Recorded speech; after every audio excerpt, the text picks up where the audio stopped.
Hey guys, and welcome back to 999. You might notice down here in the corner, there's totally a skip function in 999 as well, and I just never thought to look for it. So I'm a huge idiot, and apologies for that. It does not go nearly as fast as VLR's does. Well, okay, it goes about as fast as VLR's does, but when sound is playing, it slows it down, like when you're running through the doors and things. Additionally, in regards to those lock keys on the flow screen, let me put back on skip here. Once you're into the puzzle room proper, it looks like you can actually just skip to... Give that a second to play out. You can pull up the flow screen here and say, okay, well, we're in the lab. I want to go to the first key, which is the computer. Oh, that worked. And then I can hit skip. And it'll just fast forward, and it'll stop skipping when it hits to the new part, just like in VLR. Any second now. What kind of job do you have? What are you? So I'm just going to leave it on. I'm unemployed at the moment. Actually, I'm just going to put it on. I used to work for a cybersecurity firm, but I quit. Why? Huh? Oh. If I leave it on auto, I think it plays too slowly, so I'm just going to play it manually. Something. I see.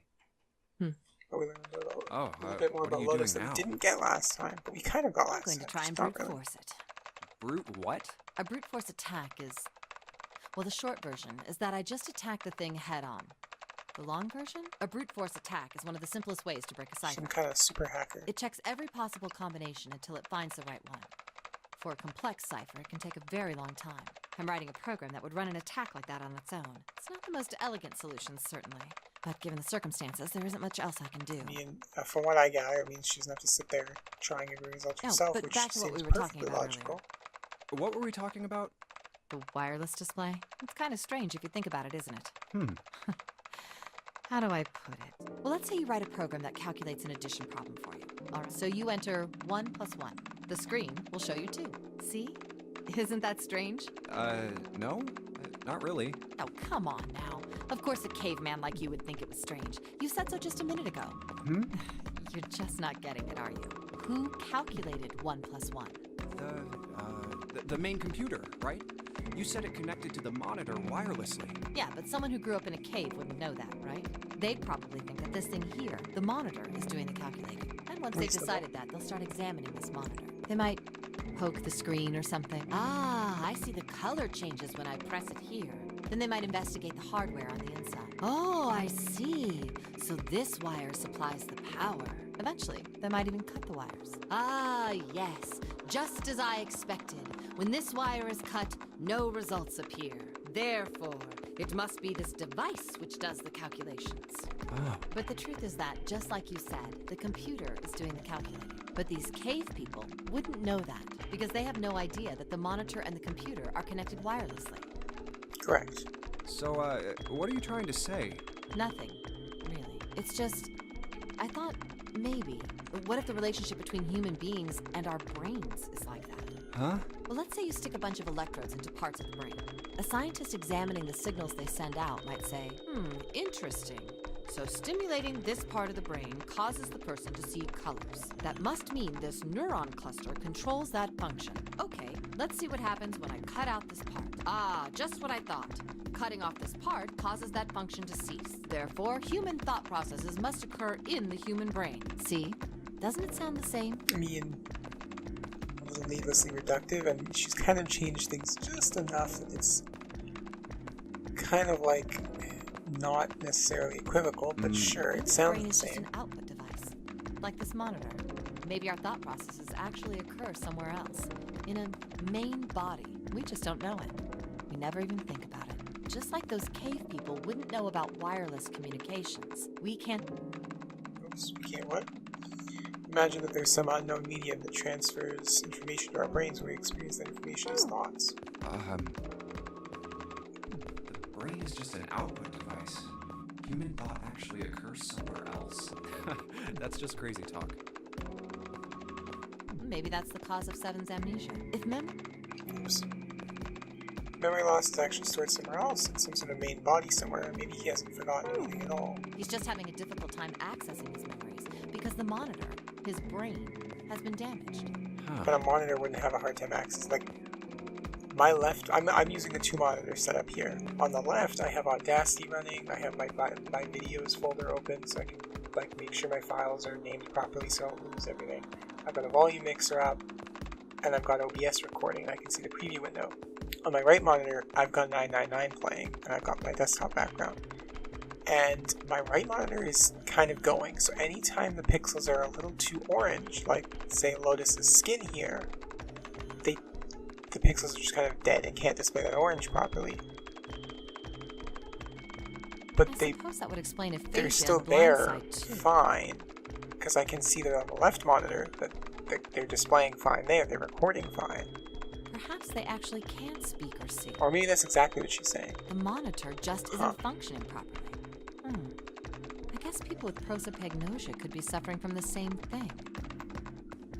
So what did she say here? She's having a difficult time accessing his memories because the monitor, his brain, has been damaged. Okay, yeah, no, maybe that is what she's saying, is that I can't access the color orange on my monitor because the monitor is broken. And then she brings up prosopagnosia. Wait a minute. What? What? You've never heard of prosopagnosia? No. What is it? I think this is the first time I heard of this, but I've heard of it a lot since 999, actually. Well, put simply, it means a condition where the mind can't distinguish between human faces. In other words, my face would look the same as Clover's or even yours. It also involves direction, sense of direction. Like people who have severe prosopagnosia just can't function in space. Like they'll get lost very easily. If they were to try and play something like Dark Souls, it would be a disaster because they wouldn't familiarize themselves with the layout of the area simply by going through it. So they can't remember faces, which is how most people recognize each other. That means that people with prosopagnosia have trouble recognizing even people they're close to. Usually they can make do by associating people with other things. Their voices, Their voices, their clothes, their hair. I'll admit that I have it on a very minor level. Does that mean I other can kind of people's tell faces people, look like blanks? but No, I don't think it's so. not blanks. Well, you've seen monkeys, like in a zoo, right? Whereas Toby has it on a very severe level. To you and me, all the monkey faces look the same. Yeah. Even though they've obviously got faces. It's almost impossible for a human to distinguish between them. The zoo staff... Oops. She's saying the zoo staff works with them when they're to identify different monkeys eventually, but you or I couldn't unless one had a scar or something else. But that's how people would be to someone with prosopagnosia. Yeah. Prosopagnosia. They just, everybody looks the I same. didn't even know that kind of thing existed. And, what were we talking about? The idea that your brain is just an output device, like a monitor. Are you serious about that stuff? Not really.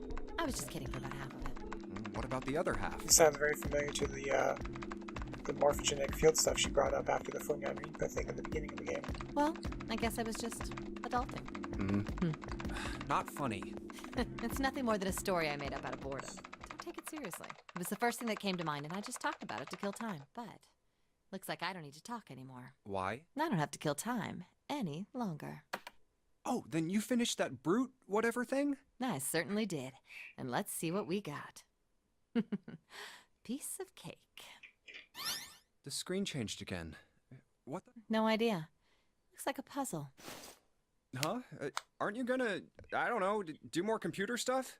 No, I can't do anymore. It won't let me do any more programming. See? The keyboard. Nothing. So, there's nothing more I can do. Well, I guess I'll leave this to you then, Junpei. What? Let me take a break, all right? Okay. So now we've got a back scene. Let's go to the locker. Hey, Junpei, do you have a minute? What? I wanted to ask you something. Junpei, you went into door 5 with my brother, right? Did you hear him say, like, anything weird? That he couldn't be beaten in a fight? Huh? Well, let me think. Sorry, Clover.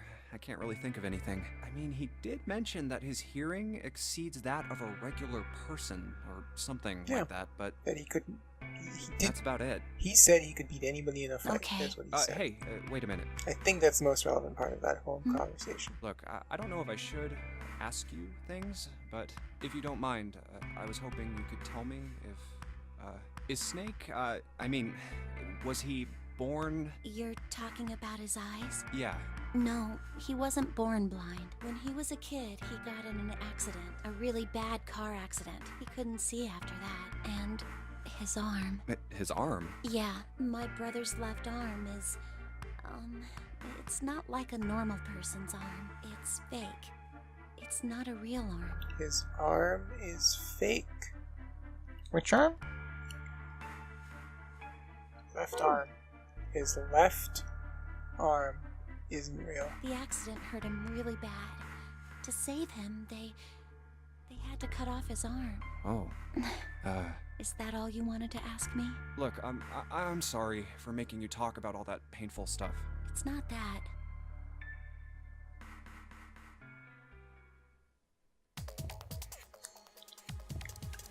I wonder if we can skip right to this. Looks like we can, actually.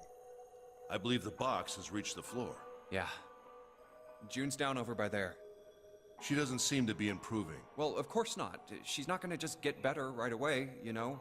It'll take time. What could be causing this, I wonder? Illness, perhaps? Nah, it's gotta be exhaustion. For instance, parts of Ace's face around his hairline are just not She gets dropped displaying into some properly. weird-ass shit, forced to play some messed-up game. If you think about it, it's a lot weirder that we aren't freaking out just like her, you know? I guess I should have this on skip. Until this point. You know, speaking of experiments, there was this experiment some scientists did with rats. Oh boy, more science. First, they took a squarish C-shaped tank and filled it with enough water that the rats could drown in it. The tank has 2 exits. Just to make it easy, we'll call one A and the other B. Exit A is pitch black, so dark even a rat can't see anything. But exit B is electrified, which means the rat can't leave through it. So, what would a rat do if it was put in this situation? Which exit would the rat choose? B, of course. Somebody's The gonna have rat to tell me has if no this is way a of real knowing that exit B experiment is or not. electrified. Exactly. The rat goes to exit B. Of course, like I said, it's electrified, which means the rat can't get out that way. So, after a lot of trial and error, the rat He eventually finally dies. finds exit Oh, A. well, never mind then. I can't say that's very interesting or relevant. It's simply the story of a laboratory I experiment. have to agree with Ace here. You're right.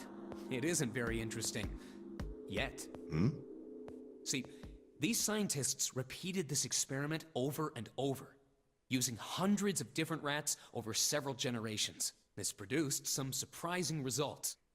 With each generation, the rats took less time to find the correct exit. Eventually, a rat was put in the tank who instantly chose exit A without even attempting to go to exit B. But Now that we're getting wasn't the something. most impressive part. The same experiment was conducted in another laboratory, far from the original one, with the same results. No, on second thought, the results weren't really the same. The rats in this second experiment began the trials with significantly faster times than the first rats in the initial one.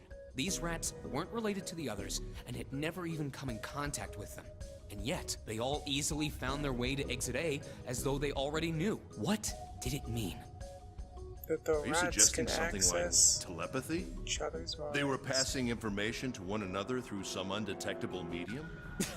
How the hell would I know? I'm not any kind of scientist. I don't know what made him do that. Why would Santa even know about this experiment? But I do know that story's true. And if you've got another explanation, I'd sure love to hear it. Come on, let's get going. There's still a lot here we haven't checked out. And we gotta get the hell out of here before June passes out. Hey, wait. There's something I want to ask you. What? Why did they use that tank for the experiment? Huh? Well, I mean, it seems like you could conduct the same experiment without the water. They could have just used a dry box, you know? If they needed to motivate the rats to escape, they could have, I don't know, put some bait by exit B or something. I mean, do they really have to make it so the rats can drown? You know, the word emergency comes from the same root as the word emerge. You ever think about that? Huh? Well, an emergency is something urgent, often something dangerous. And to emerge means to sort of come out, or appear, or rise out of something else. So what's going to emerge in an emergency? Inspiration. Inspiration? Yeah, think about it. That's true. When the chips are down, either you crack where your mind focuses and pulls up what you need. So in an emergency, your real potential emerges. Is that what you're saying? Yeah, that's why the rats That's had exactly to what I'm drown. saying, yeah. They had to be in danger. There had to be an emergency for inspiration to emerge. Oh.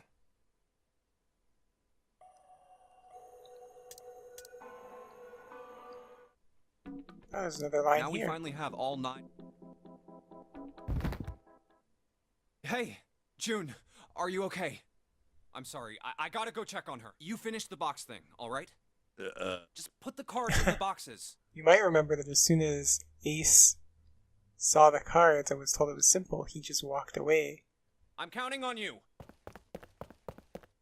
Are you alright? Can you stand? Oh, I'm sorry. I'm fine. I just tripped. Don't give me that. Now is not the time. But it's true. I tripped over a box. Just let me see for a sec. Huh. You're still warm. I saw her fall. I think she really did just trip on something, you know? Still, to fall down like that, I think she's probably still a little messed up. Alright, well, let's just get out of here as fast as we can so we can get you to a hospital. Oh, I don't think it's anything that serious. I just need a little medicine and some sleep, and I'll be fine. Medicine. Medicine, huh? Well, if we could get in touch with anyone outside, I'll bet Ace could swing that for you easy. Ace? Why? Huh? Don't you know? He's the president of a pharmaceutical company. Cradle Pharmaceuticals is the name, I think. Their flagship product is an anesthetic drug called Soparil. Where would Santa have got this information? But that does explain why Ace knew to drug himself with Soparil to put himself to sleep Soparil. earlier. Soparil. I've heard of that before somewhere. Soparil. It's an anesthetic that's a gas at room temperature.